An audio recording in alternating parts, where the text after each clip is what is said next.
नमस्कार। जय हिंद, जय भारत।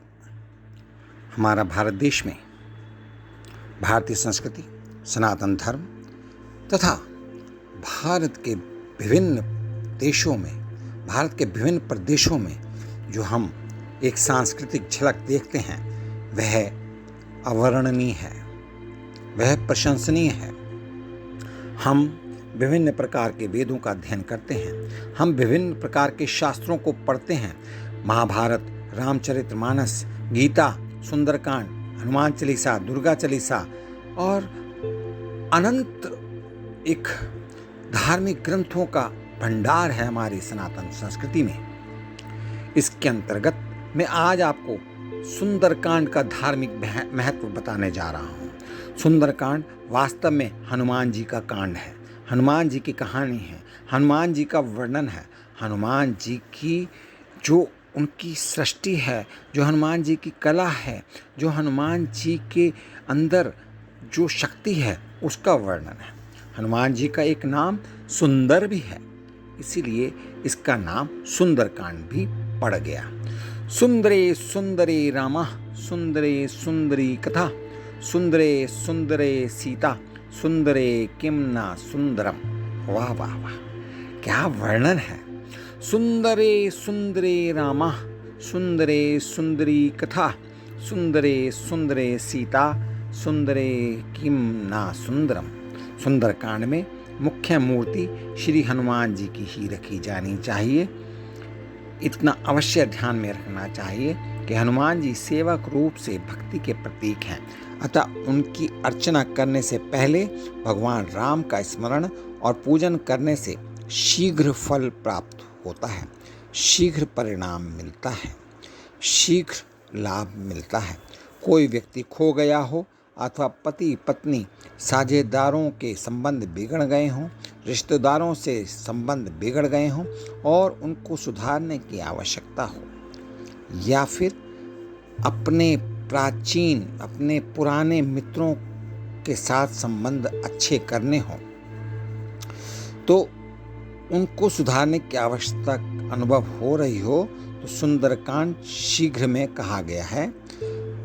सकल सुमंगलदायक रघुनायक गुणगान, सादर सुनहि ते तरहि भव सिंधु बिना जलजान। अर्थात सकल सुमंगलदायक रघुनायक गुणगान, सादर सुनहि ते तरहि भव सिंधु बिना जलजान। श्री रघुनाथ जी का गुणगान संपूर्ण सुंदर मंगलों का, यानी सभी लौकिक एवं परलौकिक मंगलों को देने वाला है। जो इसे आदर सहित सुनेंगे वे बिना किसी अन्य साधन के ही भव सागर को तर जाएंगे, उनके सभी कष्ट समाप्त हो जाएंगे। सुंदरकांड में 3 श्लोक, 60 दोहे तथा 526 चौपाइयाँ हैं। 60 दोहों में से प्रथम 30 दोहों में श्री विष्णु स्वरूप श्री राम के गुणों का वर्णन है। सुंदर शब्द इस कांड में 24 चौपाइयों में आता है। सुंदरकांड के नायक रुद्रावतार श्री हनुमान जी हैं। अशांत मन वालों को शांति मिलने की अनेक कथाएं इसमें वर्णित हैं। इसमें रामदूत श्री हनुमान जी के बल, बुद्धि और विवेक का बड़ा ही सुंदर वर्णन है। एक और श्री राम की कृपा पाकर हनुमान जी अथाह सागर को एक ही छलांग में पार करके लंका में प्रवेश भी पा लेते हैं। बाल ब्रह्मचारी श्री हनुमान जी ने विरह विदग्ध माँ सीता को श्री राम के विरह का वर्णन इतने भावपूर्ण शब्दों में सुनाया है कि स्वयं सीता अपने विरह को भूलकर राम की विरह वेदना में डूब जाती हैं। इसी कांड में विभीषण को भेद नीति, रावण को भेद और दंड नीति तथा भगवत कृपा प्राप्ति का मंत्र भी श्री हनुमान जी ने दिया है। अंततः पवन सुत हनुमान जी ने सीता जी का आशीर्वाद तो प्राप्त किया ही है, राम काज को पूरा करके प्रभु श्री राम को भी विरह से मुक्त किया है और उन्हें युद्ध के लिए प्रेरित भी किया है। इस प्रकार श्री सुंदरकांड नाम के साथ साथ इसकी कथा भी अति सुंदर है। आध्यात्मिक अर्थों में इस कांड की कथा के बड़े गंभीर और साधना मार्ग के उत्कृष्ट निर्देशन है।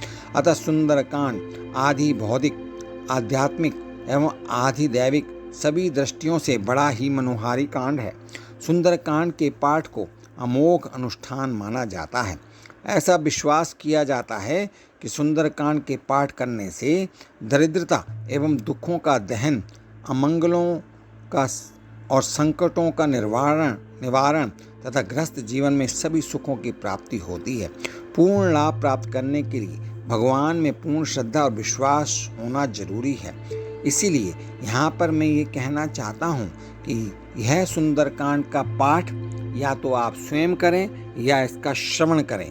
सुंदरकांड को स्वयं पढ़ करके या इसका श्रवण करने से, सुनने मात्र से आपके ऊपर या आपके परिवार के ऊपर किसी प्रकार का कष्ट है या किसी प्रकार की विपत्तियां हैं या आपका कोई परेशानी है, वो सब आपके क्षण भर में दूर हो जाएंगे। बोलिए सियापति रामचंद्र महाराज की जय। श्री पवन सुत हनुमान जी की जय। नमस्कार। जय हिंद। जय भारत।